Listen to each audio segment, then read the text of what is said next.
सकाळी सकाळी चहा घे पेला निघाल डायरेक्ट वावरात खत टाकायसाठी झाले. शुभमदाचा फोन आला तर सकाळी 6 वाजता. शुभमदा म्हणे की चाल म्हणे खड्डू म्हणे टाकून. म्हटलं ठीक आहे मग चाल. का निघाल डायरेक्ट रस्त्यानं या पायटेज गणपतीसाठी. आजची आहे गणेश चतुर्थी. आज फुलराळा. मग का फुलाचे झाडं बी दिसले होते ना सकाळी सकाळी. त्याचा एक व्हिडिओ घेतला काढून. निघाल डायरेक्ट रस्त्यानं. आपली बंडी तयारच होती वावरात जासाठी. आणि खत बी आणलं होतं शुभमदानं. DAP युरिया कोणत्या काम येईल मला माहीत नाही. शुभमदा निघाला डायरेक्ट रस्त्यानं. आम्ही त्याच्या मागं धीर्यान मी दोघंजणं निघालं मस्तपैकी रस्त्यानं. आजचं वातावरण बी चांगलं होतं, म्हणजे थंडी थंडी हवा येत जाय सकाळी सकाळीच. चला मस्तपैकी आता खड्डू मस्तपैकी सरत्यानं टाकून का निघालं बा. इकडे तिकडे पाहा तिकडे पूर बी येलं होता. आमच्या नाल्याला पूर आला होता का नाही, तो पुरेच्या पुरे वांदे झाली ती.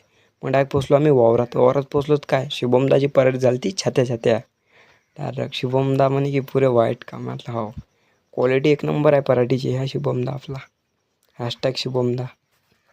मग काय तर पाना छात्या झालती ना पराठी. शुभमदा ना धीरा गेला पुढे. मी व्हिडिओ बसलो काढू तिकडे मागं. मग काय एक नंबर पराठी. मग खत गीत झालं डायरेक्ट मंदिरावर. आणि पाणी बी चालू होतं.